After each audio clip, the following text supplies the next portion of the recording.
मुख्यमंत्री अभ्युदय योजना में आपका पुनः स्वागत है। जैसा कि हम लोग पिछली क्लास में बात कर चुके हैं कि भारत छोड़ो आंदोलन के पश्चात गांधी जी की अनुमति पाकर के सी.आर. दास ने एक फार्मूला दिया और सबसे पहले उसी में विभाजन की बात उन्होंने स्वीकार की। अप्रत्यक्ष रूप से स्वीकार की, लेकिन उन्होंने स्वीकार की। लेकिन उसके बाद ब्रिटेन में लॉर्ड वेवेल, विस्काउंट वेवेल को यहाँ वायसराय बना करके भेजा गया। आने के पश्चात उन्होंने पहला जो काम किया वो किया था कि किसी तरीके से जो राजनीतिक मतभेद है भारतीयों के साथ, उस मतभेद को दूर करने का प्रयास किया जाए। और उस मतभेद को दूर करने के प्रयास में उन्होंने पहले भारतीय नेताओं से बातचीत की। गांधी जी रिहा हुए। रिहा होने के बाद उन्होंने शिमला में एक सम्मेलन का आयोजन किया। सबसे पहले उन्होंने अपनी एक योजना प्रस्तुत की जिसे वेवेल योजना कहते हैं। वेवेल योजना प्रस्तुत करने के बाद अब उस योजना पर सहमति भी थी, चाहिए थी सबकी। सहमति प्राप्त करने के लिए लॉर्ड वेवेल ने शिमला में एक सम्मेलन बुलाया, जिसमें उस समय भारत के महत्वपूर्ण नेता लगभग जो 21 टॉप में थे, टॉप 21, उनको वहां आमंत्रित किया गया सम्मेलन में। गांधी जी उस समय शिमला में ही थे, लेकिन फिर भी उन्होंने भाग नहीं लिया सम्मेलन में। वहां पर एक विवाद जन्म लेता है। लीग ने यह कहा कि जो वायसराय की कार्यकारिणी परिषद बनेगी उसमें जो भी मुस्लिम सदस्य होंगे, उन सभी मुस्लिम सदस्यों का चुनाव जो है वो लीग ही करेगी। कांग्रेस या अन्य कोई दल उन सदस्यों का या किसी भी मुस्लिम सदस्य का चुनाव नहीं करेंगे। सबसे बड़ी समस्या यह है। अब समस्या ये थी कि लीग इसी बात पर अड़ गई। तो अब समझौता कैसे हो सकता था, क्योंकि शिमला सम्मेलन में कांग्रेस का जो प्रतिनिधि मंडल गया, उस प्रतिनिधि मंडल का नेतृत्व एक मुस्लिम मौलाना अबुल कलाम आजाद ने किया था। अब समस्या और गहरी थी। अंततः वो चीजें नहीं हो पाई और फिर ब्रिटेन में चुनाव भी हुए। भारत में भी जो प्रांतीय चुनाव अटके हुए थे 1936 के बाद, उन चुनावों को करवाया गया। उन चुनावों में पुनः कांग्रेस काफी ज्यादा अच्छी स्थिति में थी। जो केंद्रीय व्यवस्थापिका के चुनाव हुए उसमें भी बहुत अच्छे थी। द्वितीय विश्व युद्ध समाप्त हो चुका था। द्वितीय विश्व युद्ध के दौरान लेबर पार्टी के जो नेता थे क्लेमेंट एटली, उन्होंने घोषणा की अपने प्रचार में कि अगर लेबर पार्टी सत्ता में आती है तो वो शीघ्र ही भारतीयों को उनके अधिकार या स्वतंत्रता प्रदान करने की ओर कदम बढ़ाएगी। और जो चुनाव हुआ, आम चुनाव हुआ ब्रिटेन में, उसमें हुआ भी यही ठीक कि क्लेमेंट एटली प्रधानमंत्री बने, लेबर पार्टी की सरकार सत्ता में आई। और सत्ता में आते ही क्लेमेंट एटली ने एक कैबिनेट मिशन भारत भेजा। जब कैबिनेट मिशन भारत आया तो इसका सबसे पहला जो कार्य था वो ये था कि वह किसी प्रकार से भारतीयों के बीच जो गतिरोध है भारतीयों से, वो गतिरोध समाप्त हो जाए। और उस गतिरोध को समाप्त करने के लिए कैबिनेट मिशन के 3 सदस्य, सर पैथिक लॉरेंस भारत सचिव, सर स्टफर्ड क्रिप्स व्यापार बोर्ड के अध्यक्ष और एवी अलेक्जेंडर नौसेना प्रमुख, उसी समय नौसेना विद्रोह भी हो गया था कैबिनेट मिशन से पूर्व, आने से पूर्व ही। तो ये 3 लोग आए। फिर कैबिनेट मिशन योजना सामने आई। अब कैबिनेट मिशन योजना जब आई तो चूंकि चुनाव पहले ही हो चुके थे, तो उसमें अप्रत्यक्ष निर्वाचन पद्धति के आधार पर संविधान सभा की बात की जाती है। उसमें पाकिस्तान की जो लीग की मांग थी, उस मांग को नकार दिया जाता है। प्रारंभ में लीग ने कैबिनेट मिशन योजना को स्वीकार नहीं किया, लेकिन बाद में उसने कैबिनेट मिशन की जो योजना थी उसे स्वीकार किया। संविधान सभा में प्रतिवाद की कोशिश की। प्रारंभ में कांग्रेस ने भी कैबिनेट मिशन को स्वीकार नहीं किया था, अंतरिम सरकार गठन की बात नहीं मानी थी, लेकिन कांग्रेस ने स्वीकार किया, लीग ने स्वीकार किया। अंतरिम सरकार बनाने की जब बात आई तो फिर लीग मना कर दी। अंततः जवाहरलाल नेहरू ने 12 सदस्यीय लोगों के साथ अंतरिम सरकार का गठन किया और लीग पाकिस्तान की मांग को पूरा करने के लिए 16 अगस्त 1946 से ही प्रत्यक्ष कार्यवाही दिवस की घोषणा करती है। और इस प्रत्यक्ष कार्यवाही दिवस के अंतर्गत कलकत्ता में सांप्रदायिक दंगे बहुत ज्यादा भड़काए जाते हैं, जिसमें एच.एस. सूर्यवर्ती जो बंगाल के मुख्यमंत्री थे, उन्होंने 16 अगस्त को छुट्टी घोषित कर दी और खुद ही दंगों को प्रोत्साहित देने का कार्य करने लगे। दंगे इतने ज़्यादा हो गए कि अंतरिम सरकार से नियंत्रित नहीं हो पा रहा था। ऐसे में लीग ने वेबल के कहने पर, वेबल के समझाने पर अंतरिम सरकार में सम्मिलित हो गई अपने 5 सदस्यों के साथ। कांग्रेस के जो 12 सदस्य थे उसमें से 3 सदस्यों को बाहर किया गया और ये लीग के 5 सदस्य सम्मिलित हुए। जब लीग के ये सदस्य सम्मिलित हुए तो इनमें से लियाकत अली खां को वित्त मिल गया। अब लीग के जो सदस्य थे इनका काम ये था कि अंतरिम सरकार को किसी भी प्रकार से अस्थिर किया जाए, उसे कार्य ना करने दिया जाए।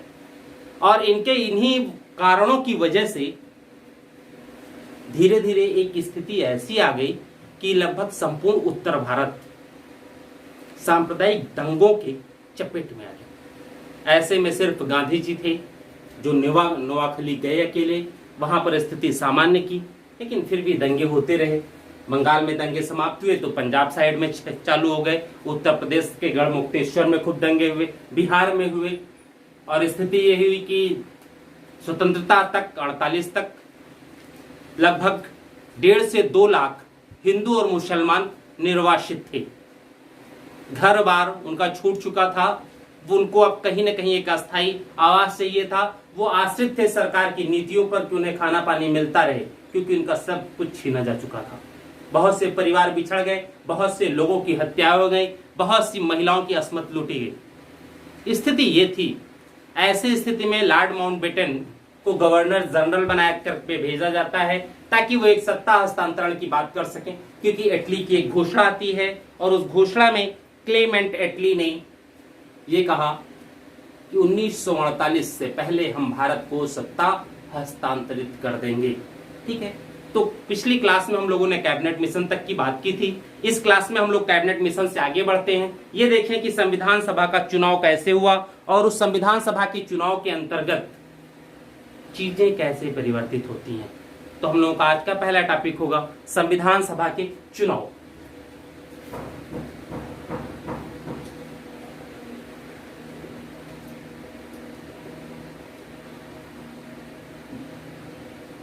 संविधान सभा के चुनाव जुलाई 1946, संविधान सभा के चुनाव जुलाई 1946।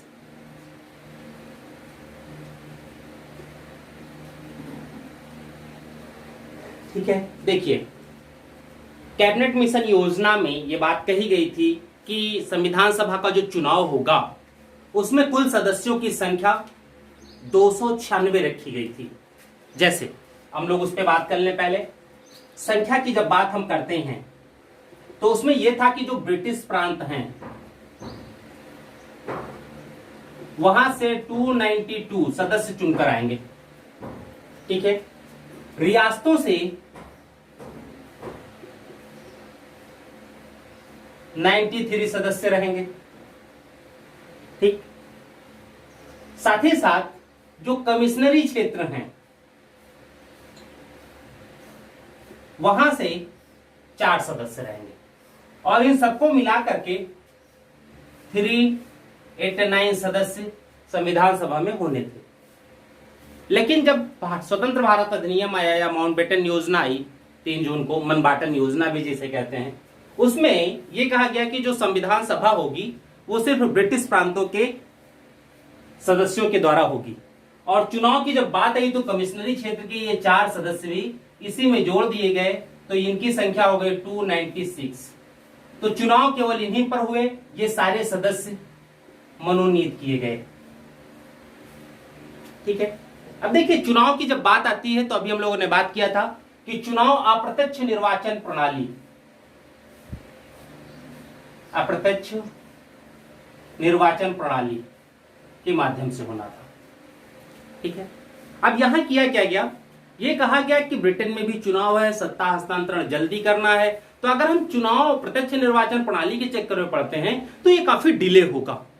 इसलिए यह कहा गया कि इसको प्रत्यक्ष चुनाव निर्वाचन प्रणाली न करके अप्रत्यक्ष रूप से हम चुनाव कर लेते हैं। तो उसके अकॉर्डिंग इन्होंने क्या किया कि प्रांतों में 10 लाख की जनसंख्या पर एक निर्वाचन क्षेत्र बना दिया। प्रत्येक प्रांत में 10 लाख की जनसंख्या पर एक निर्वाचन क्षेत्र बांटा। यानी जिस प्रांत में जितनी ज्यादा जनसंख्या थी उस प्रांत को उतने ज्यादा सदस्य मिलेंगे। ठीक है, और इसके अकॉर्डिंग जब ये निर्वाचन क्षेत्र बांटे गए तो कहा गया कि अब ये जो निर्वाचन क्षेत्र है यहां से जो भी सदस्य होंगे वो उस प्रांत में किस पार्टी के कितने सदस्य हैं इसके आधार पर वो चुन लिए जाएंगे। अब जिस प्रांत में जिस पार्टी के सबसे ज्यादा सदस्य सरकार में वहां उसके सबसे ज्यादा सदस्य चुन करके आएंगे उस प्रांत से। तो एक ये व्यवस्था हुई और इसी निर्वाचन क्षेत्र के आधार पर जो जनसंख्या के आधार पर था कुल 296 सदस्य संविधान सभा में चुनकर आए। ठीक, अब जब चुनाव हुआ 296 के लिए तो इसमें स्थिति क्या थी, इसमें दो प्रकार से हुए। कुछ साधारण क्षेत्र बांटे गए, कुछ मुस्लिमों के लिए आरक्षित क्षेत्र जो पृथक निर्वाचन के अंतर्गत थे, कुछ सिखों के लिए किया गया। जब साधारण क्षेत्रों की बात करते हैं, साधारण, मुस्लिम, सिख, ये तीन क्षेत्र बांटे गए। अब साधारण जब स्थान की बात की जाती है तो लगभग 210 स्थान साधारण थे। इन 210 साधारण स्थानों में अधिकतर हिंदू बहुसंख्यक क्षेत्र है। ये यहां से जो भी चुनाव में आते हैं वो अधिकतर कांग्रेस के प्रतिनिधि है। ठीक है, मुस्लिमों के लिए जो था वो था 78 और सिखों के लिए मात्र 4 स्थान। टोटल जोड़ इनका 88 4 92 292। अब इस 292 में प्लस 4 सदस्य कौन से हो गए, कमिश्नरी वाले, कमिश्नरी क्षेत्रों का प्रतिनिधित्व करते थे। ठीक है, जैसे बड़ौदा के क्षेत्रीय जो थी उनको कमिश्नरी क्षेत्र बड़ौदा का, चंडीगढ़ वाला जो क्षेत्र है वहां से कुछ सदस्य चुने गए। अब इस 210 में 199 सदस्य कांग्रेस चुनाव में जीत करके आई। ठीक, यहां पर मात्र 73 सदस्य लीग को मिले और जब इन सबकी बात होने लगी यहां तीन सदस्य कांग्रेस लेके आई थी। तो जब पूरा ओवरऑल देखा गया 296 में तो उसमें स्थिति यह हो गई कि 212 सदस्य कांग्रेस के थे, 73 सदस्य लीग के थे, 11 सदस्य ऐसे थे जो किसी पार्टी विशेष से नहीं थे, वो छोटे छोटे दल या निर्दलीय थे। और उन 11 में से भी 6 सदस्य कांग्रेस का नेतृत्व स्वीकार करने के लिए तैयार थे। यानी 218 सदस्य कितने में, 296 में, किसके साथ, कांग्रेस के साथ। ठीक, 73 सदस्य किसके साथ, मुस्लिम लीग के साथ, और 5 सदस्य तटस्थ थे, परिस्थिति देख करके अपनी स्थिति डिसाइड कर लेते।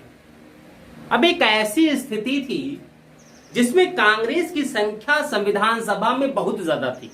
शायद रियासत के भी जो सदस्य थे वो कहीं ना कहीं कांग्रेस का ही नेतृत्व स्वीकार करते, लीग का नेतृत्व नहीं स्वीकार करते, क्योंकि अधिकतर रियासतों में हिंदू बहुसंख्यक थे। वहां से जो भी सदस्य चुन करके आते वो हिंदू आते और वो हिंदू मुस्लिम लीग की सांप्रदायिकता के विकास के कारण कहीं न कहीं कांग्रेस का ही पक्ष ग्रहण करते।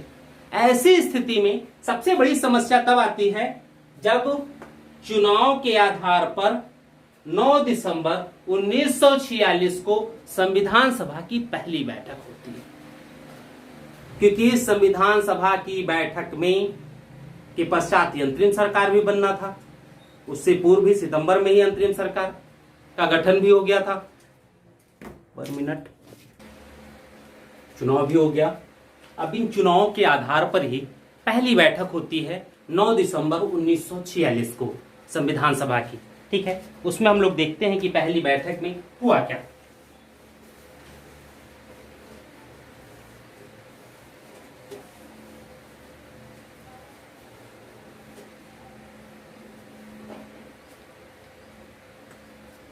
संविधान सभा की पहली बैठक 9 दिसंबर 1946 को हुआ। ठीक है, 9 दिसंबर 1946 को हुआ। इस संविधान सभा की पहली बैठक में अस्थायी अध्यक्ष बने डॉक्टर सच्चिदानंद सिन्हा।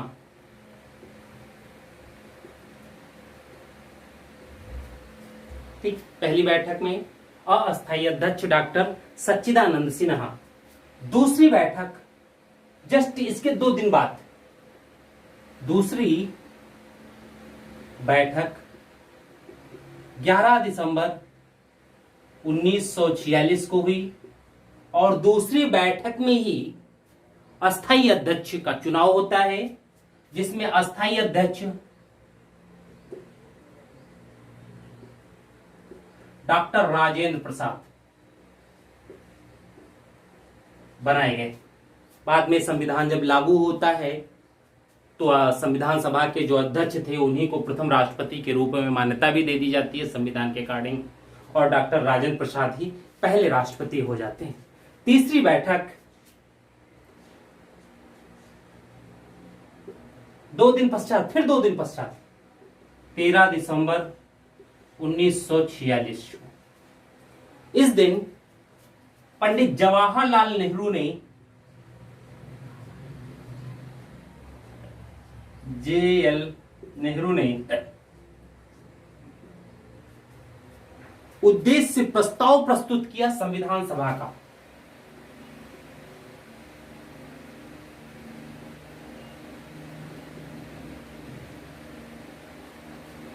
कि संविधान सभा का उद्देश्य क्या होगा, और इनका यह उद्देश्य प्रस्ताव 22 जनवरी 1947 को 1947 को स्वीकार कर लिया गया, यानी बहुमत से पास हो जाता है। यानी नेहरू का जो उद्देश्य प्रस्ताव था वही बाद में संविधान का भी उद्देश्य प्रस्ताव बना। ठीक है, तो अब ये स्थिति थी संविधान सभा की।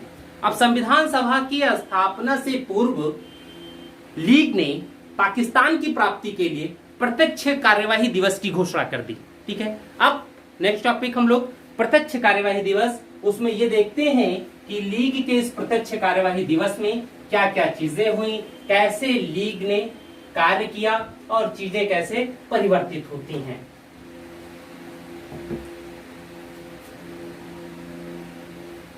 प्रत्यक्ष कार्यवाही दिवस 16 अगस्त 1946। ठीक है, ये चीजें आई। जब देखा कि संविधान सभा के चुनाव में लीग को बहुत ज्यादा सीटें नहीं मिली, संविधान सभा में लीग बहुत ज्यादा विरोध भी नहीं कर सकती थी, तो अब लीग के लिए पाकिस्तान की प्राप्ति एक मजबूरी थी।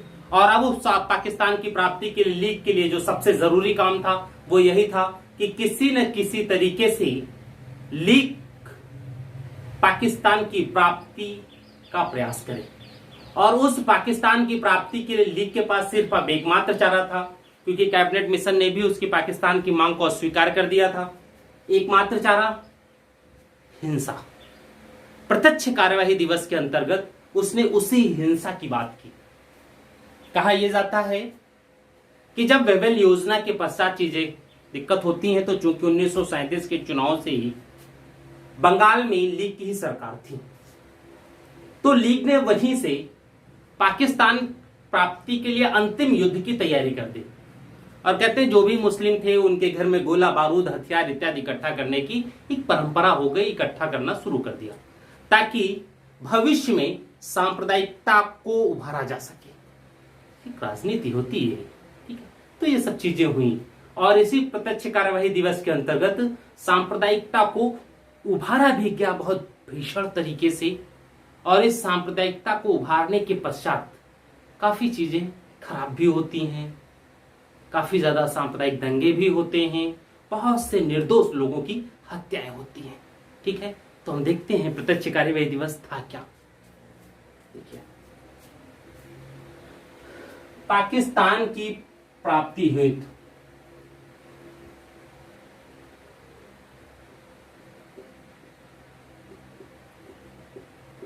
प्रत्यक्ष कार्यवाही दिवस मनाने का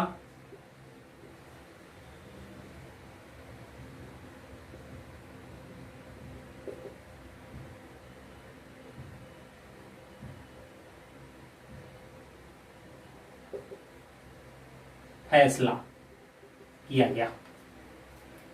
यानी पाकिस्तान की प्राप्ति हेतु प्रत्यक्ष कार्यवाही दिवस मनाने का फैसला किया गया, जिसके कारण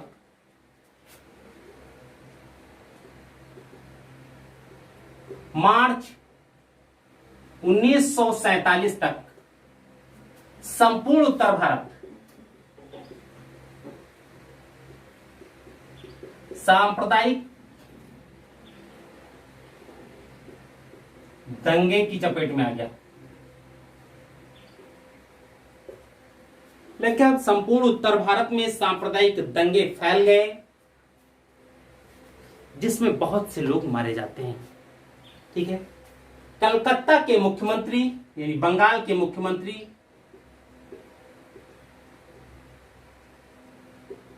एच.एस. सुहरावर्दी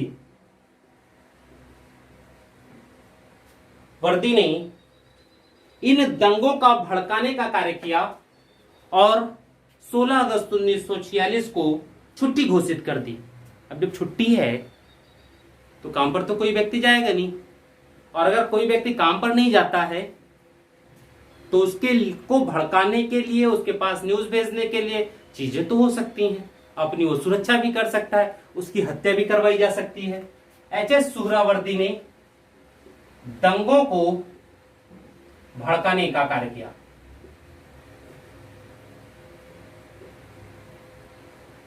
और 16 अगस्त को संपूर्ण बंगाल में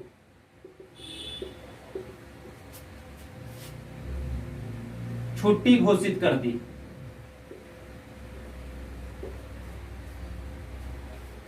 एक काम ये हुआ। ठीक है, अब इन चीजों से कहीं ना कहीं समस्या तो खड़ी ही होती, क्योंकि लीग पाकिस्तान किसी भी कीमत पर चाहती थी, चाहे उसके लिए उसे लाखों लोगों की जान ही क्यों न गंवानी पड़े।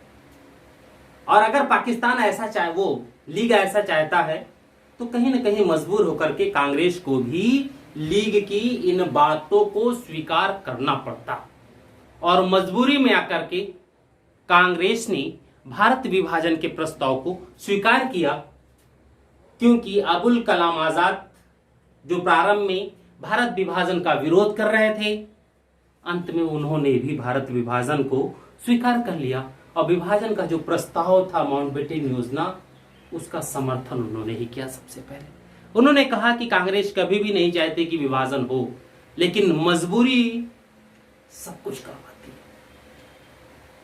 लेकिन परिस्थितियां ऐसी हो गई हैं कि कांग्रेस को न चाहते हुए भी विभाजन स्वीकार करना पड़ रहा है। ठीक है, गांधी जी ने एक प्रस्ताव माउंटबेटन को किया था मिलने के बाद कि सरकार गठन की जिम्मेदारी जिन्ना को सौंप दिया जाए।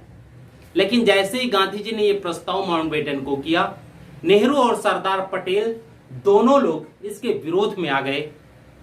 संपूर्ण कांग्रेस कार्यकारिणी नेहरू और पटेल के नियंत्रण में थी। जब ये लोग पूर्णतः विरोध में आ गए, तो गांधी जी ने भी भारत विभाजन की मौन स्वीकृति दे दी, और अबुल कलाम आजाद ने यह कहा कि पटेल के प्रभाव के कारण गांधी जी भी विवश होकर विभाजन के समर्थन बन गए। एक अलग चीजें थी। ठीक है, आगे बढ़ते हैं हम लोग। इन दंगों में करीब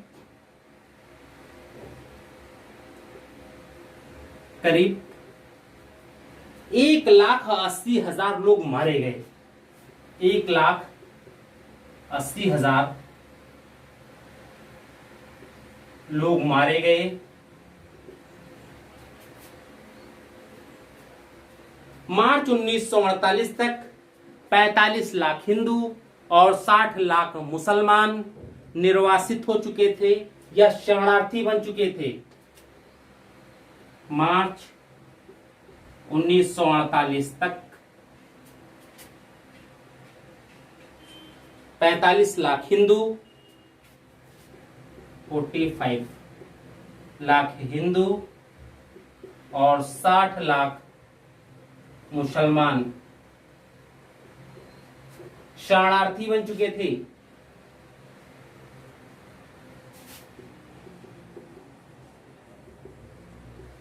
अड़तालीस के बाद धीरे धीरे परिस्थितियां हाथ में आती हैं। इस बीच गांधी जी शांति स्थापना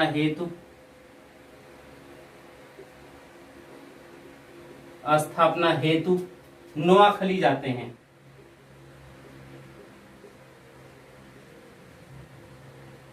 गांधी जी को बहुत ज्यादा मना किया गया था, लेकिन जिद पर आ गए थे, नहीं हम जाएंगे ही जाएंगे। ये कहा गया गांधी जी से, वहां चूंकि सांप्रदायिक दंगा बहुत ज्यादा है, इसलिए आप वहां मत जाओ, संभावना है कि आपके ऊपर ही हमला हो जाए। लेकिन गांधी जी बहुत ज्यादा जिद करके गए और वहां पर अपनी बातों से शांति की स्थापना की। दंगे जो थे वो शांत हो गए और ऐसी वजह से लॉर्ड माउंटबेटन ने गांधी जी को इसी समय वन मैन बाउंड्री फोर्स कहा।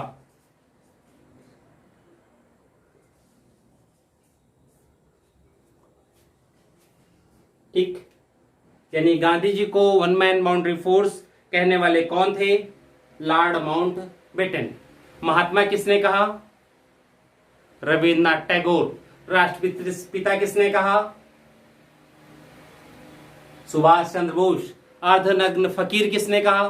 Frank Morris. ठीक है, तो ये इनके कुछ नाम थे। अब हम लोग आगे बढ़ते हैं। अंतरिम सरकार।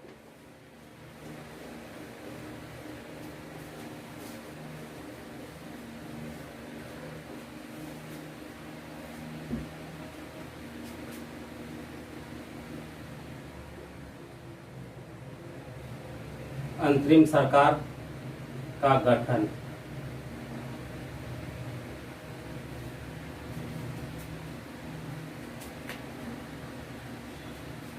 ठीक है, चलिए।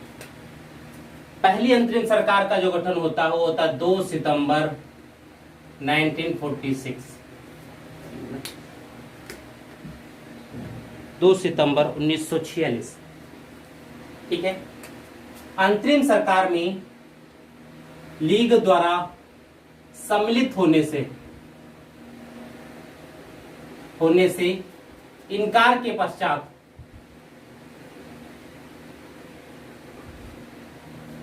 जब लीग ने अंतरिम सरकार में सम्मिलित होने से इनकार कर दिया, तो अब जरूरी था कि कांग्रेस ही अंतरिम सरकार का गठन करे। इसलिए 2 सितंबर को जवाहरलाल नेहरू ने 12 सदस्यीय मंत्रिमंडल का गठन किया और अंतरिम सरकार की स्थापना की। ठीक, अब समस्या ये थी कि लॉर्ड विस्काउंट वाइवेल ये नहीं चाहते थे कि अंतरिम सरकार में लीग सम्मिलित ना हो। इसलिए अंतरिम सरकार के गठन के पश्चात भी लॉर्ड वेवेल जो हैं वो इस प्रयास में लगे रहे कि किसी तरीके से लीग को मनाया जाए, तैयार किया जाए कि वह भी अंतरिम सरकार में सम्मिलित हो जाए। और अंततः वेवेल के काफी प्रयास के पश्चात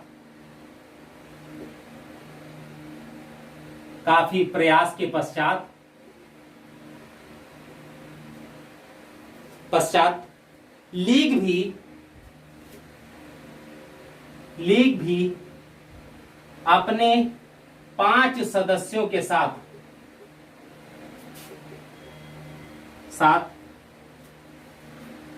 26 अक्टूबर को अंतरिम सरकार में सम्मिलित होती है। यानी 2 सितंबर से 26 अक्टूबर तक की जो अंतरिम सरकार थी, उस सरकार में केवल और केवल कांग्रेस के प्रतिनिधि थे। लेकिन 26 अक्टूबर के बाद जो अंतरिम सरकार होती है, उसमें कांग्रेस और लीग के भी प्रतिनिधि थे। ये चीज हुई। लेकिन जब यहां 5 सदस्यों के साथ सम्मिलित हुई तो 12-5-17। लेकिन जब लीग सम्मिलित होती है तो इस 12-5-17 में 3 सदस्य कांग्रेस के जो थे उनको बाहर कर दिया गया। वो 3 सदस्य कम हो गए और अंततः कुल संख्या हो गई इनकी कितनी? 14 सदस्यीय अंतरिम सरकार का गठन हुआ। ठीक है, अब इसमें देखिए, जो 3 सदस्य थे पूर्व के, उन 3 सदस्यों में कौन कौन आए? सैयद अली जहीर,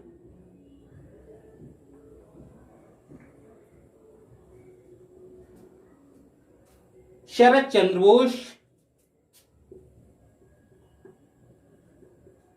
बोस और सर सफात अहमद खां। सर सफात अहमद खां, इन तीनों को हटना पड़ा और इनके स्थान पर 5 लीग के सदस्य सम्मिलित हुए। ठीक, अब जब ये सब हट गए तब अंतरिम सरकार में सदस्य थे कांग्रेस के 6 सदस्य, लीग के 5 सदस्य,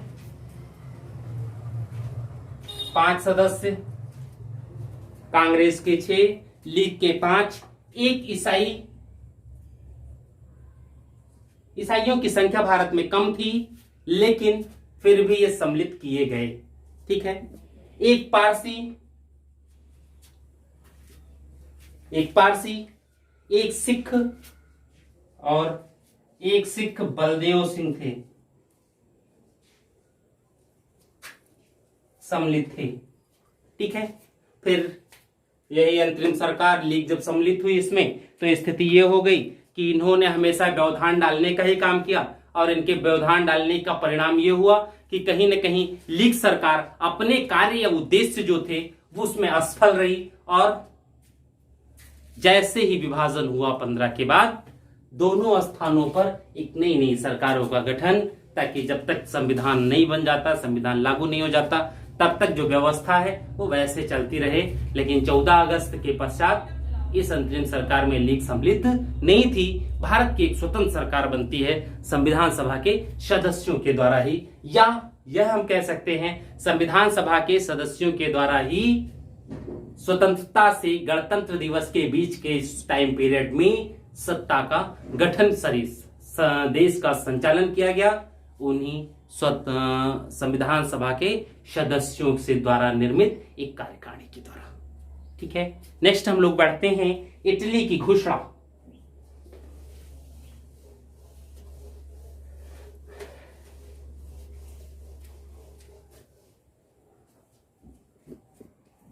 इटली की घोषणा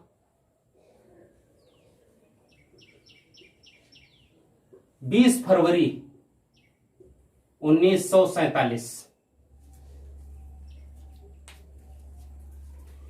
इटली महोदय जो कि प्रधानमंत्री थे, उन्होंने ब्रिटेन के हाउस ऑफ कॉमन्स में घोषणा की कि अंग्रेज जून 1948 से पहले भारतीयों को सत्ता सौंप देंगे। इन्होंने ब्रिटेन के हाउस ऑफ कॉमन्स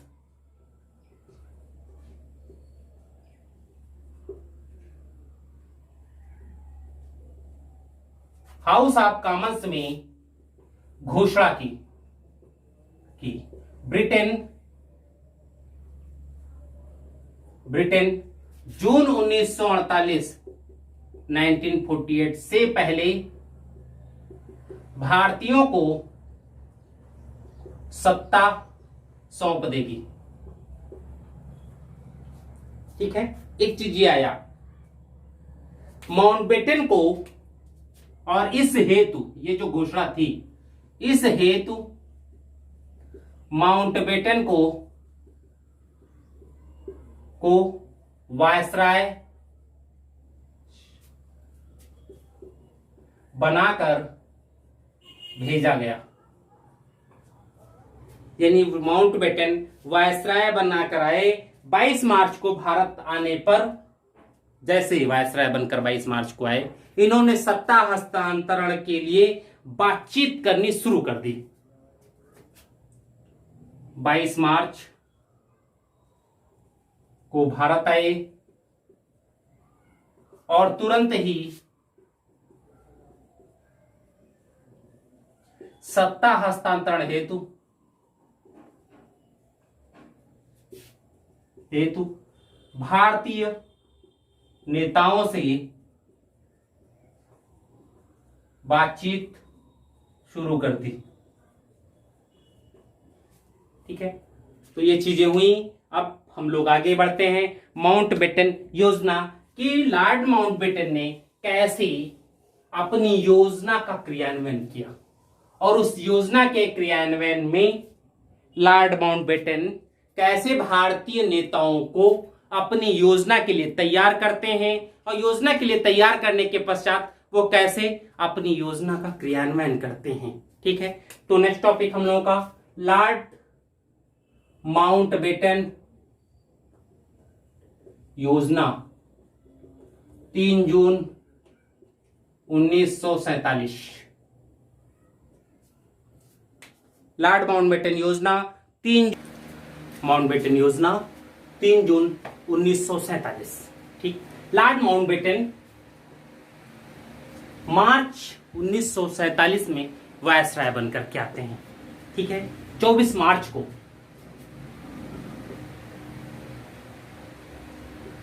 (1947) को वायसराय बनकर आए। आते ही अपने काम में लग गए। काम क्या था? किसी तरीके से जल्दी जल्दी नेहरू, पटेल, गांधी, आजाद, जिन्ना इत्यादि को विभाजन के लिए मनाया जाए, या सत्ता हस्तांतरण की क्या नीति हो सकती है, कैसे कर सकते हैं सत्ता हस्तांतरण, इसके लिए किसी एक निष्कर्ष पर पहुंचे और उसको एक कार्य रूप परिणित करें और जल्दी से भारत छोड़ दें। क्योंकि समस्या ये था कि अंग्रेज अब भारत में ज्यादा समय बिताना नहीं चाह रहे थे, क्योंकि भारत से अब उनको लाभ नहीं हो रहा था। कोई वैश्विक डर एक और उनको क्रिएट कर रहा था, वैश्विक दबाव भी उनके ऊपर था कि भारतीयों को जितनी जल्दी हो सके सत्ता दो। द्वितीय विश्व युद्ध में नई शक्तियां उभर कर सामने आ गई थी। वो नई शक्तियां ब्रिटेन के उपनिवेशों को समाप्त करना चाहती थी। ओपन मार्केट होना चाहिए उनके लिए, और जब उपनिवेश रहेगा तो ओपन मार्केट कैसे हो सकता है। इसलिए स्वतंत्रता इसी के पश्चात मिलनी शुरू होती है। द्वितीय विश्व युद्ध के बाद जब हम देखते हैं तो काफी अफ्रीकन कंट्री, काफी एशियाई कंट्री, काफी लैटिन अमेरिकन कंट्री स्वतंत्र होते हैं इन सब चीजों से, और ग्लोबलाइजेशन का दौर शुरू होता है धीरे धीरे। हर देश में अपनी आर्थिक नीतियों का क्रियान्वयन कर सकता था, इसलिए प्रेशर भी था। और दूसरी तरफ ब्रिटेन को जब लाभ नहीं मिल रहा है भारत पर सत्ता स्थापित रखने से, तो वह स्थापित ही क्यों रखेगा, वो तो जितनी जल्दी हो सकेगा छोड़ करके भागने का ही प्रयास करते। तो ऐसे में 24 मार्च से 15 अप्रैल के बीच माउंटबेटन ने भारत के विभिन्न नेताओं से बातचीत की। काफी ज्यादा, और भारत विभाजन के पक्ष में सहमति प्राप्त कर ली। क्योंकि एक तरफ प्रत्यक्ष कार्यवाही दिवस चल ही रहा था, हर व्यक्ति तंग था उस सांप्रदायिक दंगों से। तो ऐसी स्थिति में जब लोग देख रहे हैं कि जिन्ना किसी भी हद तक जा सकते हैं पाकिस्तान प्राप्ति हो, तो क्यों ना हम जो चीज है वही दे दें।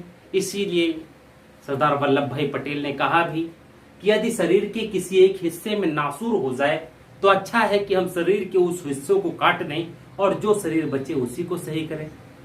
अर्थात यदि देश का कोई हिस्सा हमारे साथ नहीं रहना चाहता है, वो हर कीमत पर मुझसे अलग होना चाहता है, तो उसको हम जबरदस्ती कैसे रख सकते हैं। अच्छा यही होगा कि हम उस हिस्से को अपने साथ न रखें, उसे मुक्त कर दें और जो शेष हिस्सा बचे उसी को मजबूत करने का प्रयास करें। पटेल का ये था। और अंततः इसी कथन पर, ठीक है, इसी कथन पर देश विभाजन के पक्ष में लॉर्ड माउंटबेटन ने सहमति प्राप्त करने बातचीत की और देश विभाजन के पक्ष में नेताओं से सहमति प्राप्त कर ली। यानी स्थिति क्या थी कि लीग ने ऐसी परिस्थिति बना दी भारत में कि जो कांग्रेस के नेता अब तक विभाजन स्वीकार नहीं कर रहे थे, उनके लिए भी मजबूरी था विभाजन को स्वीकार कर लेना, क्योंकि वो भी ये जानते थे कि विभाजन मजबूरी में स्वीकार कर रहे हैं। अगर विभाजन हम नहीं स्वीकार कर रहे हैं तो जो लीग अभी तक सांप्रदायिक दंगे करवा रही है, वो स्वतंत्रता के पश्चात संपूर्ण भारत में ऐसे दंगे लगातार करवाएगी, तो उस समय उसे कंट्रोल करना और कठिन होगा। तो अच्छा है तुम अपना घर देखो, हम अपना घर देखते हैं, क्योंकि पब्लिक तो भेड़ की तरह है, हाँकने वाला चाहिए उसे। ठीक है, स्थिति कांग्रेस और लीग के नेताओं में, ठीक, कांग्रेस और लीग के नेताओं से बातचीत के पश्चात माउंटबेटन लंदन गए। भाई लंदन तो जाएंगे क्योंकि आका लोग तो वही हैं, और जब आका लोगों के पास जाना है तो वहां उन आकाओं से बातचीत होगी। बातचीत के पश्चात फिर विभाजन की योजना प्रस्तुत की जाएगी। ठीक है, गए, सरकार से बातचीत की और विभाजन की योजना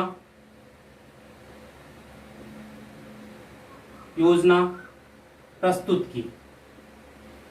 सरकार भी तो यही चाहते थे, ब्रिटिश सरकार भी यही चाहती थी, क्योंकि उसने तो प्रारंभ से ही बांटो और राज करो की नीति का क्रियान्वयन नहीं किया था। तो जब उसने प्रारंभ से ही बांटो और राज करो की नीति का क्रियान्वयन किया है, तो फिर वो क्यों नहीं चाहती कि विभाजन ना हो। ठीक, सरकार की सहमति पाकर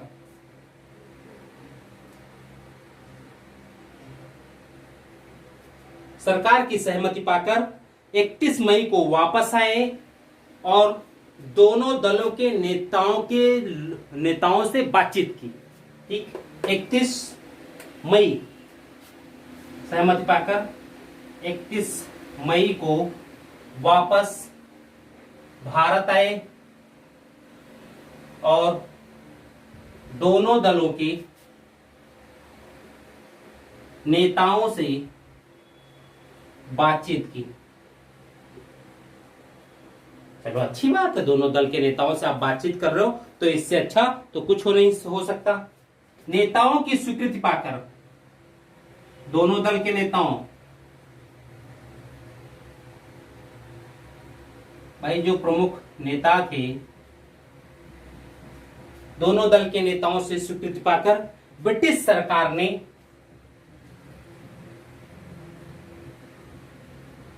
ने 3 जून 1947 को विभाजन योजना प्रस्तुत की।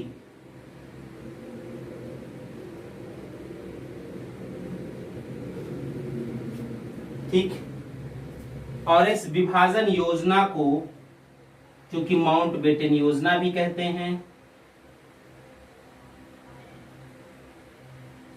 या मनबाटन योजना कहते हैं। ठीक है, देखिए माउंटबेटन योजना या मनबाटन योजना दोनों की बात आती है। समस्या ये थी कि प्रारंभ में वह कांग्रेस जो कभी भी विभाजन को स्वीकार करने के पक्ष में नहीं थी, वह कांग्रेस अंततः ऐसी क्या परिस्थिति बन गई कि विभाजन को स्वीकार कर लिया? तो पहली बात कि कांग्रेस को विभाजन स्वीकार करवाने का कार्य लीग ने ही किया। सांप्रदायिक दंगे, उसकी प्रत्यक्ष कार्यवाही दिवस के दौरान जो किए गए, उसने कहीं न कहीं लीग के नेताओं के प्रति एक अविश्वास पैदा करवाता है कांग्रेसी नेताओं में।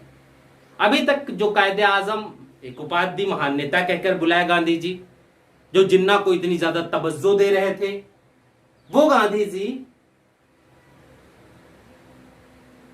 आगे चल करके नेहरू और पटेल के प्रभाव में आकर विभाजन स्वीकार करते हैं। पटेल तो परिस्थितियां देखने के बाद ही स्वीकार कर लेते हैं। सबसे पहले कांग्रेस में पटेल ही इस समय स्वीकार करते हैं, और तो जो भी था प्रत्यक्ष था। पटेल के बाद अब यह हुआ कि नेहरू जी अगर स्वीकार कर ले तो फिर गांधी जी भी स्वीकार कर सकते हैं। तो लॉर्ड माउंटबेटन नेहरू जी से बात की तो नेहरू जी ने टालने का काम किया। तो माउंटबेटन को पता था कि नेहरू जी कैसे स्वीकार करेंगे, तो लॉर्ड माउंटबेटन ने नेहरू जी को विभाजन के लिए स्वीकार करने के प्रयास में खुद नहीं लगे, बल्कि अपनी पत्नी लेडी माउंटबेटन को लगा दिया। माउंटबेटन ने अपनी कहा होगा पत्नी से, तुम चाहोगी तो पक्का नेहरू जी मान जाएंगे, क्योंकि नेहरू जी महिलाओं की बात को ज्यादा तवज्जो देते हैं, महिलाओं की बात को ज्यादा जल्दी स्वीकार करते हैं, पुरुषों की बात से थोड़ी सी दूरी बनाए रखते हैं। और अंततः लेडी माउंटबेटन के प्रयासों से नेहरू जी भी मान गए। अब ना मानने वालों में गांधी जी और अबुल कलाम आजाद थे। दूसरे जो सबसे ज्यादा विरोधी थे वो थे खान अब्दुल गफ्फार खान, पश्चिमोत्तर सीमा नीति के खुदाई खिदमतगार के संस्थापक। अब समस्या ये थी कि माउंटबेटन जिन्ना से वो गांधी जी से मिले, या गांधी जी ने माउंटबेटन से बात की, और गांधी जी ने माउंटबेटन के सामने एक प्रस्ताव रखा कि जो सरकार गठन है वो आप जिन्ना को करने दीजिए, कांग्रेस उसमें प्रतिभाग नहीं करेगी।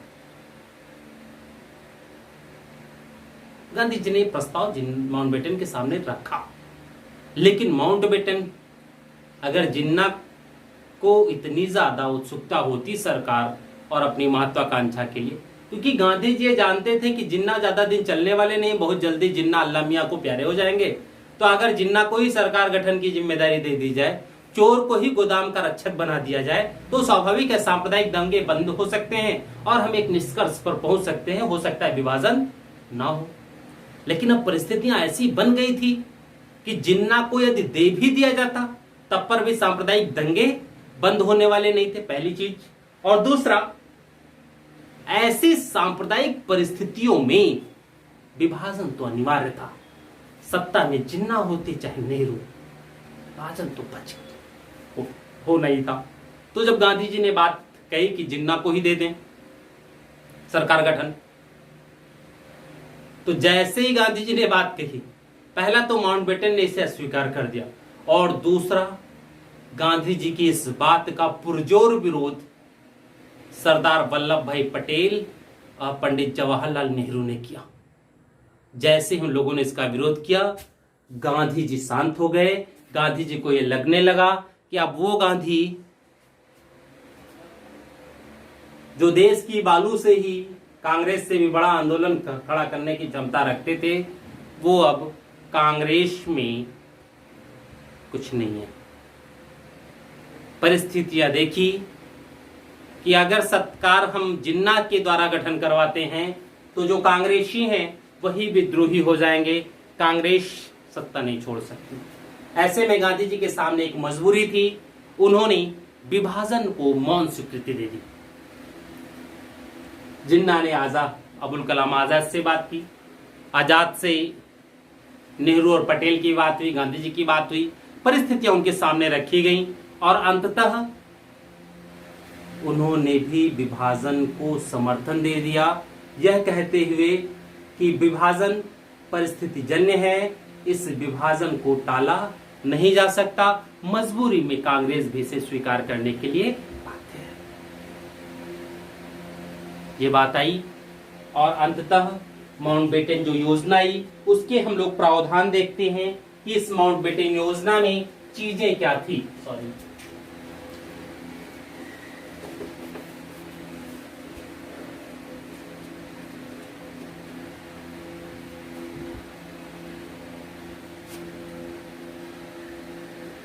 माउंटबेटन योजना के प्रावधान।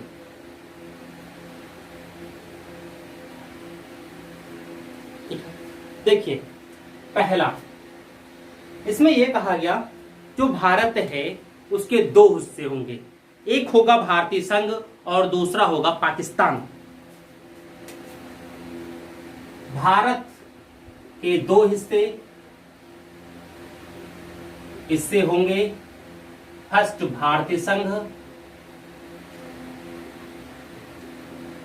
दूसरा होगा पाकिस्तान में बांटा जाएगा। यानी भारत को भारतीय संघ और पाकिस्तान में बांटा जाएगा। दूसरा पॉइंट यह कहा गया कि संविधान सभा द्वारा पारित संविधान, जो संविधान सभा बनी हुई है उसके द्वारा जो पारित संविधान होगा वो भारत के उन हिस्सों पर लागू होगा जो हिस्से भारत में रहना चाहते हैं, उन हिस्सों पर लागू नहीं होगा जो हिस्से इसे मानने को तैयार ही नहीं है। ठीक है। दूसरा, संविधान सभा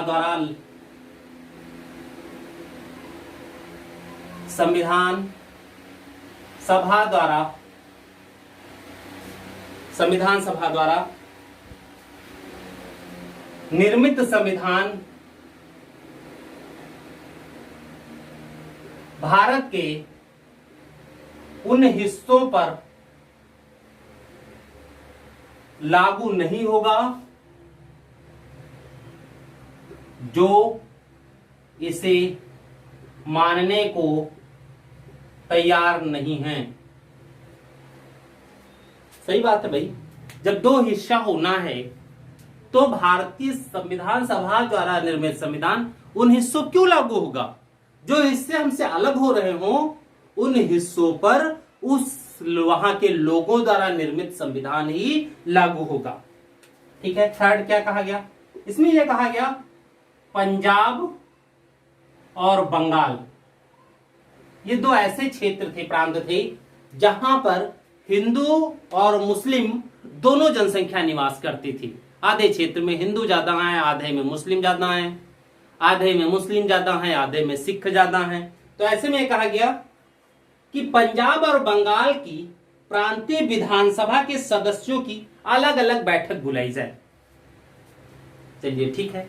ठीक, पंजाब और बंगाल की प्रांतीय विधानमंडल के सदस्यों की अलग अलग बैठक बुलाई जाए।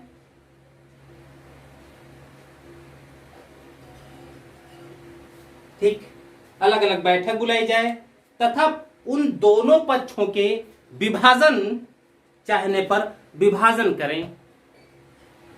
दोनों चीज हो गई, बुलाई जाए तथा उन दोनों पक्षों के विभाजन चाहने पर विभाजन कर दिया जाए। यही दो प्रांत ऐसे थे जिनको विभाजित किया गया। ठीक, नेक्स्ट, उत्तर पश्चिम सीमा प्रांत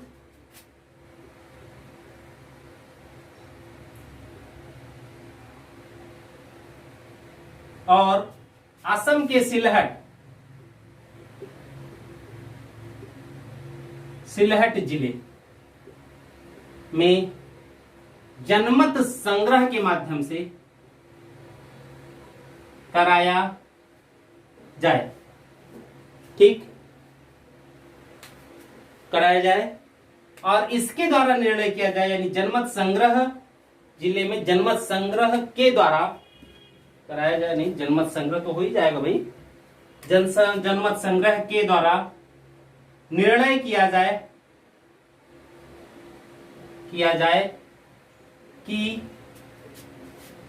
वे कहां और किसके साथ रहना चाहते हैं, यानी पाकिस्तान या भारत। चूंकि मुस्लिम बहुल क्षेत्र था, सिलहट आसाम, तो वहां पर जनमत संग्रह पूर्णतः पाकिस्तान के पक्ष में गया और आसाम पाकिस्तान के साथ हो गया। पहली चीज तो चलो ठीक। तो दूसरा, पश्चिमोत्तर सीमा नीति, खान अब्दुल गफ्फार खान वाला। जब देखा खान अब्दुल गफ्फार खान ने कि कांग्रेस विभाजन के पक्ष में है, पश्चिमोत्तर सीमा नीति में चूंकि मुस्लिम जनसंख्या थी, जिन्ना वहां पर किसी न किसी प्रकार से धोखाधड़ी करके उसे पाकिस्तान में विलय के पक्ष में चाहते भी करना, ऐसे में खान अब्दुल गफ्फार ने अलग पठानिस्तान या अफगानिस्तान राज्य की मांग की माउंटबेटन ने यह सुनी नहीं बात, उनकी स्वीकारी नहीं की। जनमत संग्रह हुआ, उसमें बूथ कैप्चरिंग भी खूब करवाई जिन्ना ने, फर्जी वोट भी डलवाए खूब जिन्ना ने, और अंततः पश्चिमोत्तर सीमा नीति का जो परिणाम आया जनमत संग्रह का, वो पाकिस्तान के विलय के पक्ष में गया।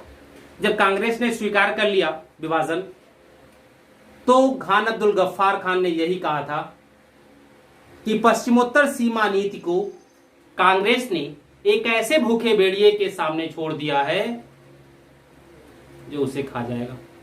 और ठीक हुआ भी वही। अंत में वहां जो भी चीजें हुई सब अलग हुई।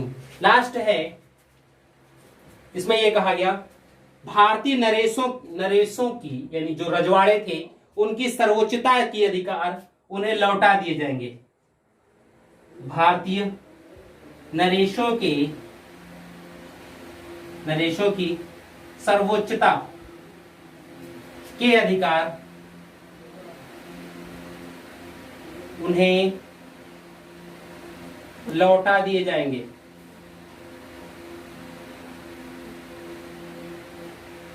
अर्थात भारतीय नरेश जिसके साथ चाहें उसके साथ जा सकते हैं, यानी भारत में चाहे तो भारत में, पाकिस्तान के साथ चाहे तो पाकिस्तान में, और यदि किसी के साथ न चाहें तो अपना स्वतंत्र अस्तित्व बनाए रख सकते हैं। जरूरी नहीं है वो अपना विलय किसी के साथ चाहे भी, लेकिन बाद में जब सत्ता हमारे पास है तो तुम अलग कैसे रह सकते हो, झपड़िया के तुमको हम अपने साथ मिला लेंगे। ठीक है, तो हुआ भी वही। आगे बढ़ते हैं।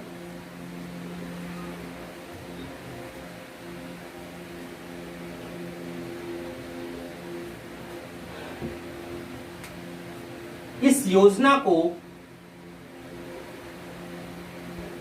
कांग्रेस और लीग दोनों ने स्वीकार कर लिया।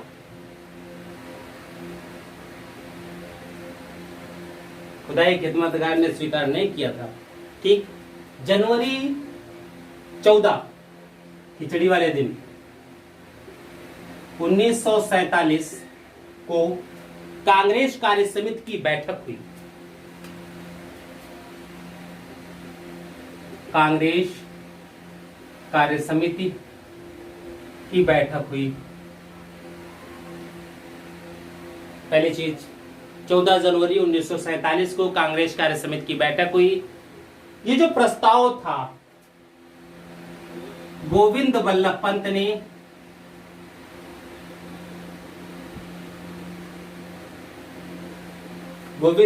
पंत ने माउंटबेटन योजना को स्वीकार करने का प्रस्ताव रखा कांग्रेस कार्य समिति के पटल पर।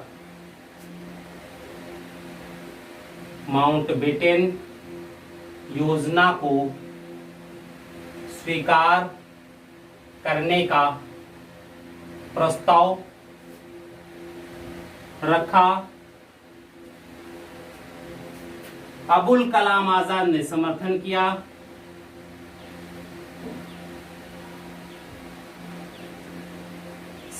किया। गांधी जी ने भी मौन स्वीकृत की थी। नेहरू, पटेल व गांधी जी ने भी समर्थन किया। फिर भी प्रस्ताव सर्वसम्मति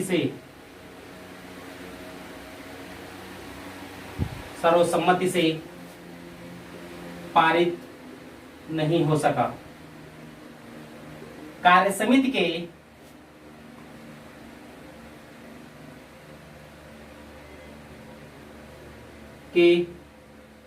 लगभग 108 सदस्य या तो विरोध में थे या मतदान में भाग ही नहीं लिया।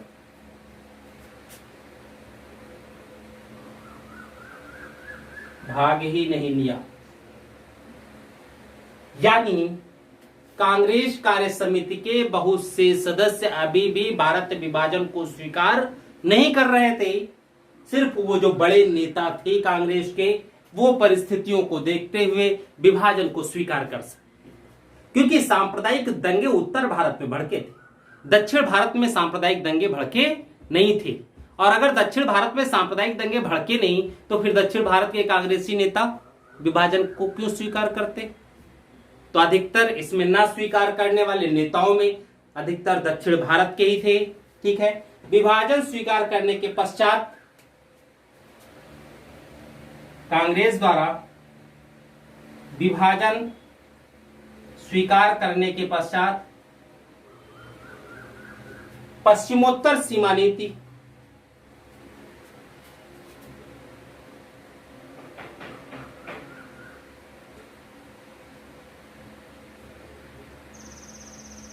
नीति के खान अब्दुल गफ्फार खान ने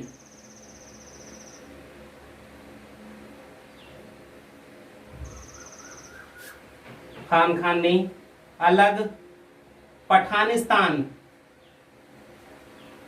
या पख्तूनिस्तान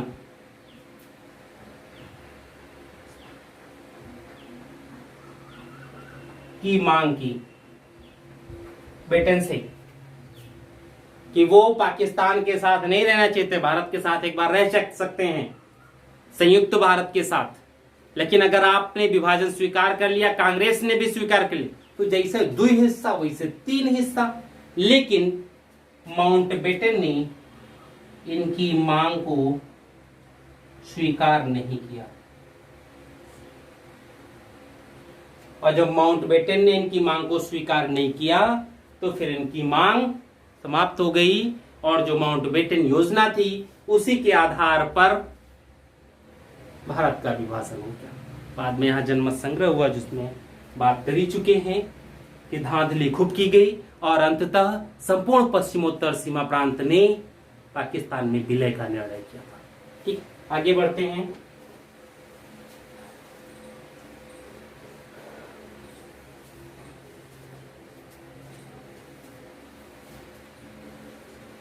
भारतीय स्वतंत्रता अधिनियम 18 जुलाई 1947।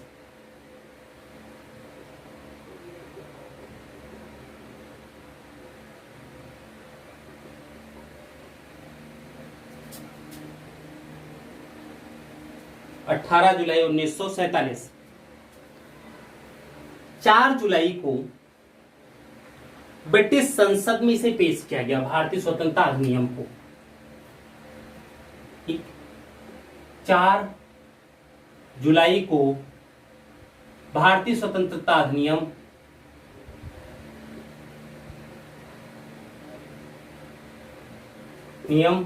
ब्रिटिश संसद में पेश किया गया।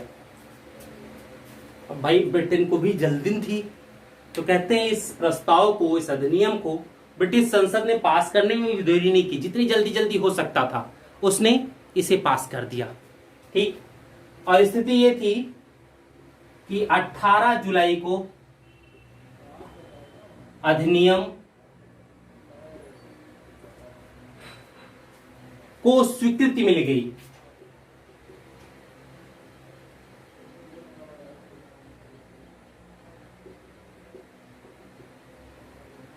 स्वीकृति मिल गई।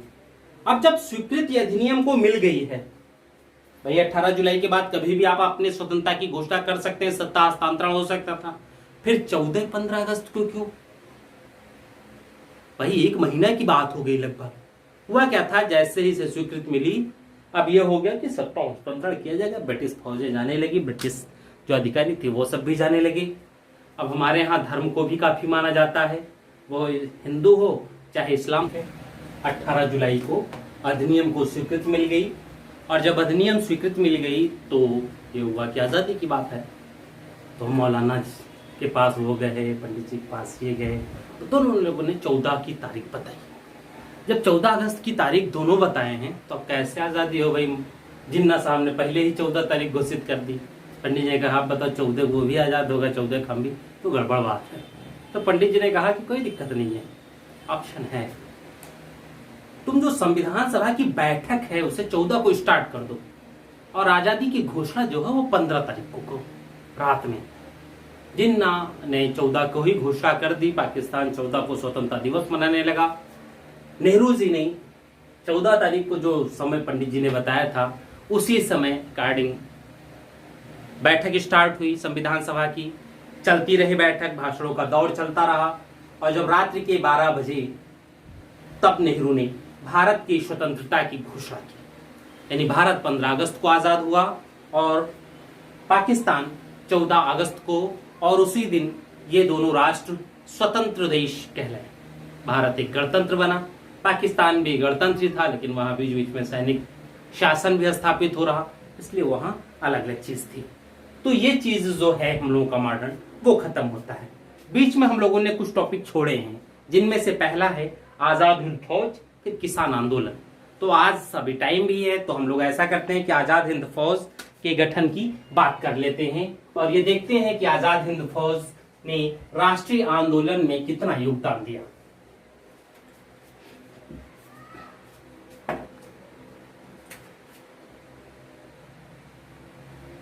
आजाद हिंद फौज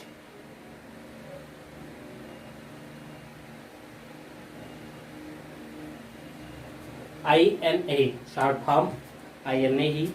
गठन इसका हुआ 1943 1943 मोहन सिंह के द्वारा, कैप्टन मोहन सिंह के द्वारा हुआ था। ठीक है, संस्थापक इसके मोहन सिंह थे।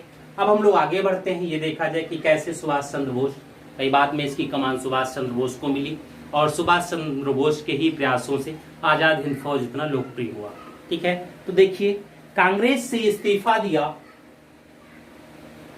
बोस जी ने। अब बोस से तात्पर्य यहाँ और कोई बोस मत रखिएगा, आजाद हिंद फौज की जब हम बोस बात कर रहे हैं तो वहां सुभाष चंद्र बोस होंगे, कोई और बोस आ जाते हैं जैसे रासबिहारी बोस भी आएंगे, तो उसमें उनका हम पूरा नाम कर दिया करेंगे। ठीक है, बोस जी ने 1939 में त्रिपुरी संकट के पश्चात कांग्रेस से इस्तीफा दिया। त्रिपुरी संकट हम लोग बात कर चुके हैं कि त्रिपुरी संकट और हरिपुरा अधिवेशन में सुभाष चंद्र बोस अध्यक्ष थे कांग्रेस के। हरिपुरा अधिवेशन के बाद त्रिपुरी अधिवेशन था, उसमें कांग्रेस का कोई नया अध्यक्ष होना चाहिए था। सुभाष चंद्र बोस ने पुनः अध्यक्ष के चुनाव में खड़े हो गए, जबकि गांधी जी ने पट्टाभी सीतारामैया को खड़ा कराया, समर्थन किया, और इस चुनाव में पट्टाभी रामैया की हार होती है। जब पट्टाभी सीतारामैया की हार हो गई तो गांधी जी ने उसे अपने व्यक्तिगत तौर पर लिया, और उन्होंने एक घोषणा की, यह पट्टाभी सीतारामैया की हार नहीं बल्कि मेरी व्यक्तिगत हार है। जैसे ही गांधी जी ने घोषणा की, कांग्रेस कार्यकारिणी के सदस्यों ने सुभाष चंद्र बोस के साथ सहयोग करना छोड़ दिया। जब उन्होंने सहयोग करना छोड़ दिया तो गांधी जी के सम्मान में बोस जी ने अध्यक्ष पद से त्यागपत्र दे दिया और कांग्रेस से इस्तीफा। इनको क्योंकि कांग्रेस से निकाल भी दिया गया था, तो इन्होंने कांग्रेस से इस्तीफा देना बेटर समझा, उन्होंने इस्तीफा दिया। ठीक है, देखिए जब कांग्रेस से इस्तीफा दे दिया तो 1940 में इन्होंने फॉरवर्ड ब्लॉक की स्थापना की। अब चूंकि कांग्रेस के सदस्य नहीं है, आक्रामक बहुत ज्यादा हैं, तो कांग्रेस इनका सहयोग तो करेगी नहीं। ठीक है, 1940 में ही इन्हें गिरफ्तार करके घर में ही नजरबंद कर दिए गए।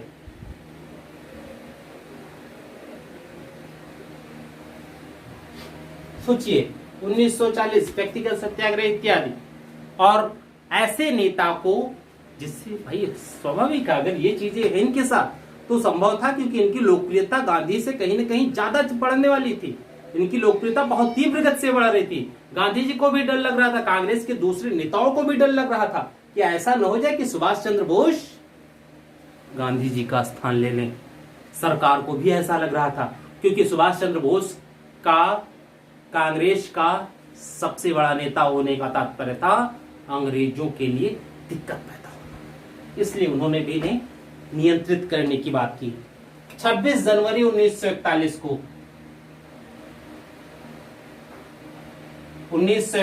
को अपने घर से पठान जियाउद्दीन के वेश में, पठान जियाउद्दीन के वेश में निकल भागे और पेशावर पहुंचे। ठीक, पेशावर पहुंचने के बाद इनके मित्र भगत राम ने इन्हें काबुल पहुंचाया, में मदद की। अब अफगानिस्तान पहुंच ही गए थे। अफगानिस्तान में वैसे भी ब्रिटिश नियंत्रण नहीं था ज्यादा, मैत्री तो थे ज्यादा। ठीक है, जब ये काबुल पहुंच गए तो काबुल से रूस और रूस से जर्मनी पहुंचे। जर्मनी में सुभाष चंद्र बोस का स्वागत हिटलर के दाहिने हाथ रोबेनट्रॉप ने किया। ठीक, रोबेनट्रॉप, रोबेनट्रॉप ने किया। ठीक, अब जब इनका स्वागत हुआ जर्मनी में तो भाई दाहिना हाथ है तो इनकी मुलाकात भी होगी हिटलर से। ठीक है, जर्मनी में ही सुभाष चंद्र बोस की हिटलर से मुलाकात होती है।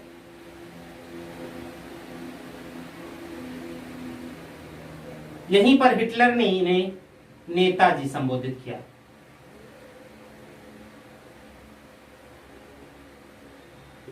इनकी योग्यता से हिटलर भी बहुत प्रभावित हुआ। जर्मन जनता ने भी इन्हें नेताजी कहना प्रारंभ कर दिया और स्थिति यह हो गई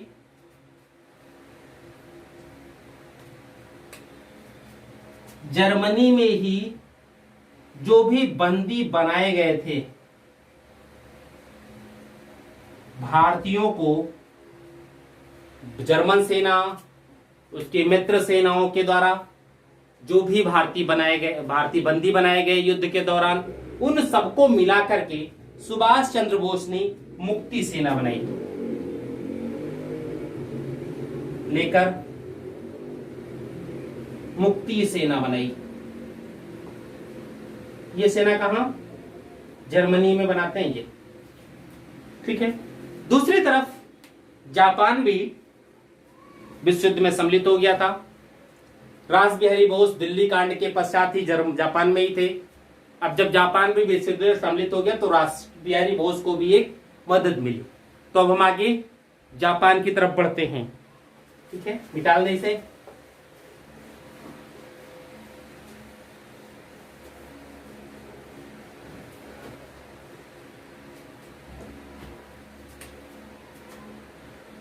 रास बिहारी बोस ने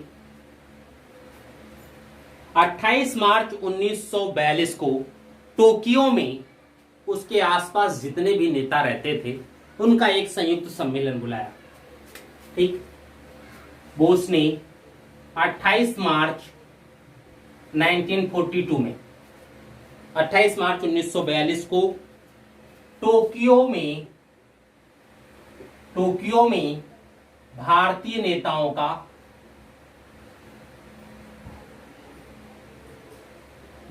का सम्मेलन बुलाया।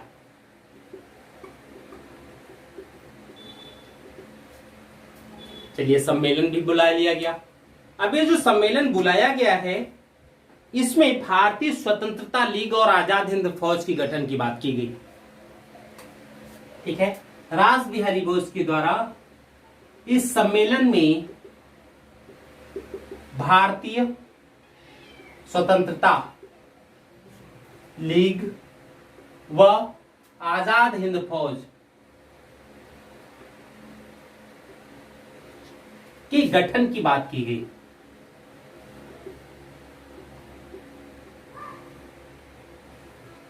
ठीक है, चलिए, भारतीय स्वतंत्रता लीग और आजाद हिंद फौज के गठन की बात हो जाती है। और बैंकॉक सम्मेलन जो हुआ थाईलैंड, ठीक है, इसके बाद बैंकॉक सम्मेलन में जो 14 से 23 जून के मध्य आयोजित किया, 14 जून टू 23 जून, इसके मध्य इस बैंकॉक सम्मेलन में इंडियन इंडिपेंडेंस लीग के गठन की विधिवत रूप से स्थापना की गई। बैंकॉक सम्मेलन में इंडियन इंडिपेंडेंस लीग के गठन की घोषणा की गई। यानी इंडियन इंडिपेंडेंस लीग, भारतीय स्वतंत्रता लीग का गठन हो गया बैंकॉक सम्मेलन 23 जून 1942। ठीक है, अब देखिए, बोस को यहीं पर बैंकॉक सम्मेलन में ही ये कहा गया, सुभाष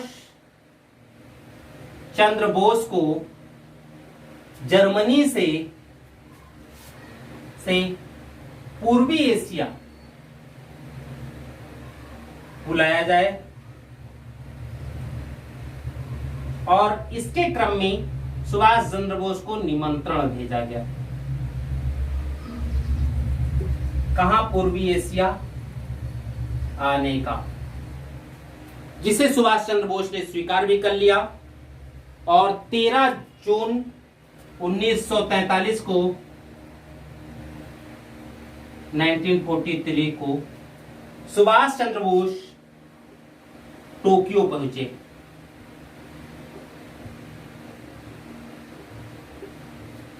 ठीक है, दूसरी तरफ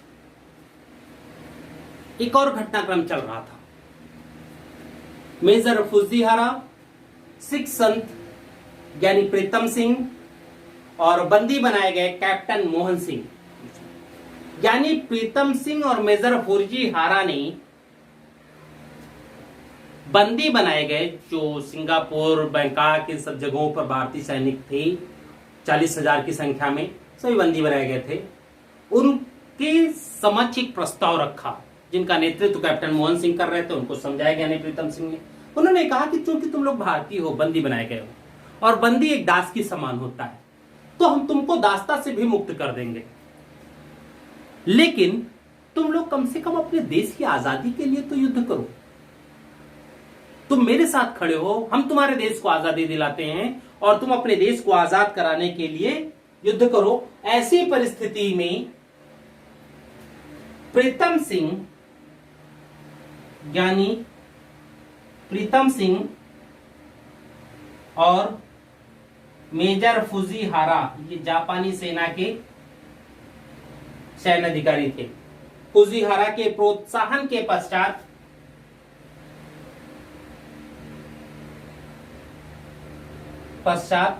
कैप्टन मोहन सिंह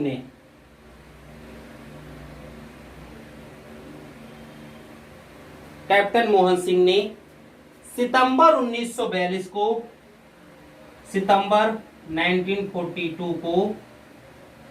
40,000 बंदी सैनिकों को लेकर आजाद हिंद फौज का गठन किया।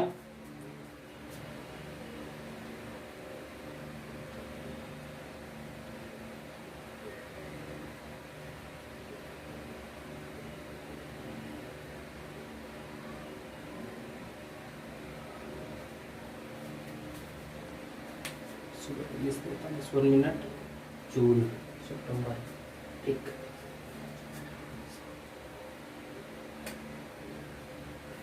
ठीक है। आजाद हिंद फौज का गठन भी हो गया है। अब बात ये थी सुभाष चंद्र बोस भी, भाई ये सितंबर में गठन हुआ, अब तक कैप्टन मोहन सिंह के अधीन है। अब कोई ना कोई एक ऐसा नेतृत्व तो चाहिए भाई, अगर कैप्टन मोहन सिंह इतने काबिल होते तो बंदिये काहे बनाए गए होते।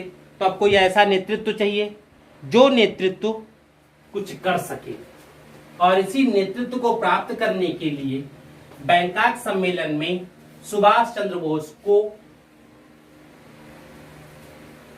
पूर्व एशिया में बुलाने का निर्णय लिया गया था। ठीक, 2 जुलाई 1943 को 1943 को बोस सिंगापुर पहुंचे। ठीक है, 5 जुलाई को, 2 जुलाई पहुंच रहे हैं, 5 जुलाई को 1943 को रास बिहारी बोस ने भारतीय स्वतंत्रता लीग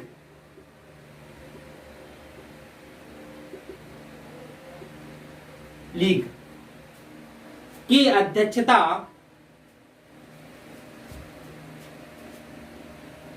क्या, सब कुछ सर्वे सर्वा बोस को ही बना दिया था इन्होंने। लीग बोस को सौंप दिया और खुद मुख्य परामर्शदाता बन गए। ठीक वैसे ही जैसे अटल जी आडवाणी जी ने पूरी भाजपा की कमान मोदी जी को सौंप दी और खुद मुख्य सचेतक बन गए। ठीक है, 21 अक्टूबर 1943 को 1943 को, अब तो सब कुछ इन्हीं के हाथ में है। इंडियन भारतीय स्वतंत्रता लीग के यह दिन आजाद हिंद फौज भी आ गया था। ठीक है, 43 को बोस ने भारत की अस्थायी सरकार का गठन किया। ठीक, इस अस्थायी सरकार को विश्व के 9 देशों ने समर्थन दिया था, सारी स्वीकृति दी थी।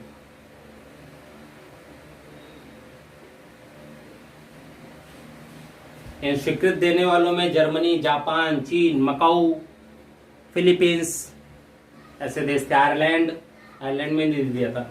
ठीक है, दिया। यहीं पर जब ये गठन हुआ, इसी समय बोस ने दिल्ली चलो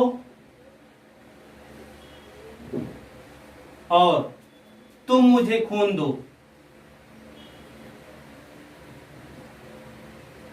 मैं तुम्हें आजादी दूंगा का नारा दिया। देखिए, सुभाष चंद्र बोस जैसा महान व्यक्तित्व बहुत समय बाद जन्म लेते हैं। ठीक है, इसी समय 21 को ये सब बातें हुई। 23 अक्टूबर को इन्होंने मित्र राष्ट्रों के खिलाफ युद्ध की घोषणा की।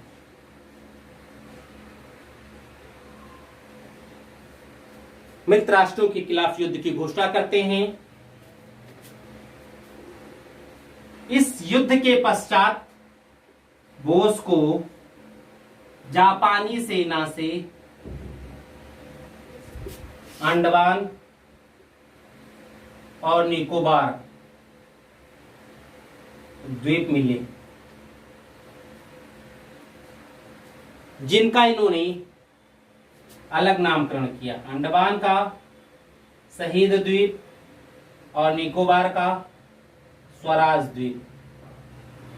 स्थिति ये थी कि इसके बाद अब आजाद हिंद फौज युद्ध में आती है और परिणाम ये हो गया कि INA ने, यानी आजाद हिंद फौज ने असम के कोहिमा तक अधिकार कर लिया। लेकिन इसी समय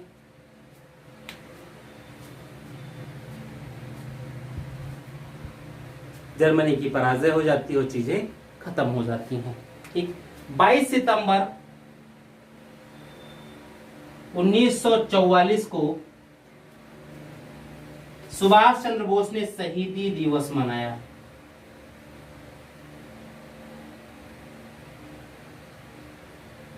बाईस सितंबर 1944 शहीदी दिवस के रूप में। ठीक,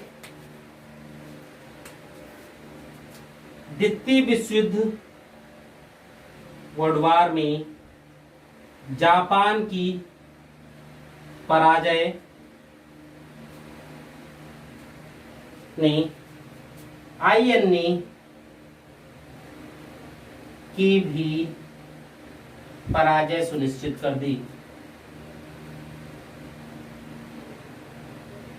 काफी आईएनए के अधिकारी सैनिक बंदी बनाए गए थे, उन सभी पर मुकदमा चला था, लेकिन बाद में भारतीय जनता के आक्रोश को देखते हुए वेबेल ने उन सभी को माफी दे दी थी, जबकि सैनिक कोर्ट जो था उसने उन सबको फांसी की सजा सुनाई थी।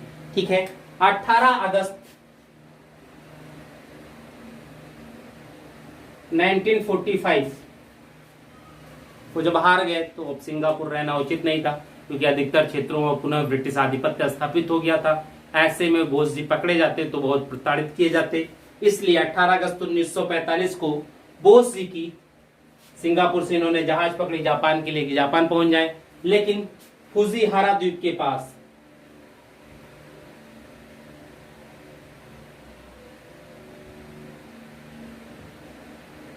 पास विमान दुर्घटना में इनकी मृत्यु हो गई। उसी के आसपास जहाज निकल रहा होगा, जो भी रहा हो, इनकी डेथ हो गई। ठीक है, अब लास्ट हम लोग टॉपिक करते हैं आईएनए पर मुकदमा।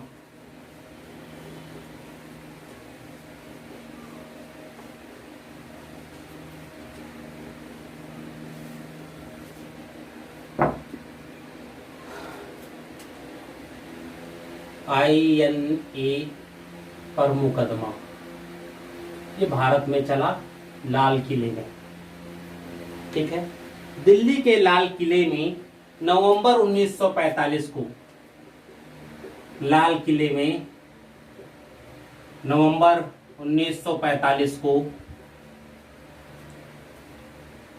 आईएनए के 3 अधिकारी, आईएनए का मतलब हुआ आजाद हिंद फौज, ठीक है, इंडियन नेशनल आर्मी को के 3 अधिकारी मेजर शहनवाज हुसैन, कैप्टन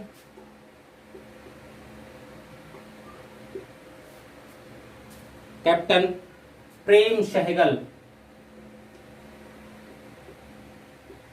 इन्हीं की बेटी थी लक्ष्मी सहगल, जो अबुल कलाम आजाद के खिलाफ राष्ट्रपति का चुनाव लड़ी थी, हार गई, बड़ा कष्ट हुआ उनको भी। ठीक है, वह कर्नल गुरदत्त सिंह ढिल्लो, ये 3 लोग थे, इन पर मुकदमा चलना था। इन तीनों पर राजद्रोह का चार्ज लगा, द्रोह का आरोप लगा। अब राजद्रोह के आरोप में मौत की सजा तो होती, क्योंकि इन्होंने ब्रिटिशर्स को इतना नुकसान भी पहुंचाया था। तब अगर इतना नुकसान पहुंचाए हैं तो फांसी की सजा तो होती है। इसलिए कांग्रेस ने आईएनए बचाओ समिति का गठन किया, जिसमें भोला भाई देसाई ये प्रधान वकील थे। इसके जो बचाव समिति थी उसके प्रधान यही बनाए गए। भोला भाई देसाई के अधीन तेज बहादुर सप्रू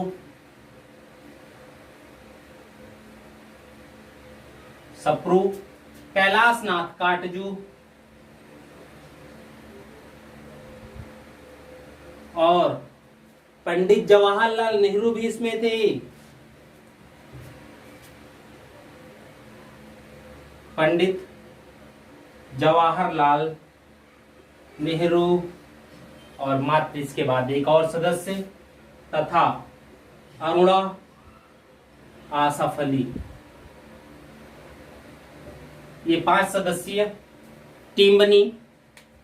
इस 5 सदस्यीय टीम का काम था किसी तरीके से आईएनए के इन अधिकारियों पर जो आरोप लगे हैं उन आरोपों से मुक्ति। ठीक है, कहते हैं सैनिक न्यायालय ने तीनों को फांसी की सजा सुनाई।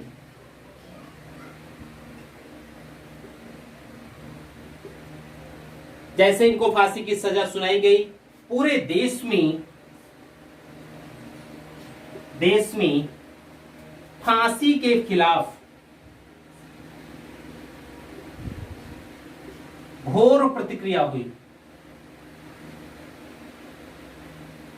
ऐसा लगा कि कहीं क्रांति ना हो जाए पुनः, क्योंकि अब तो डर जो था एक ब्रिटिश सरकार का वो खत्म हो चुका था, और जब ब्रिटिश सरकार का डर खत्म हो चुका है तो समस्या तो हो ही सकती थी। ऐसे में विवश होकर वायसराय वेवेल ने सभी की सजा अपने पावर में भी तो था ही, सभी की सजा को माफ कर दिया। ठीक है, और ये सभी मुक्त हो गए। ठीक है, आज की क्लास में हम बस इतना ही। मुख्यमंत्री अभ्युदय क्लासेस को ज्वाइन करने के लिए आप सभी का बहुत बहुत धन्यवाद। ठीक है, थैंक यू।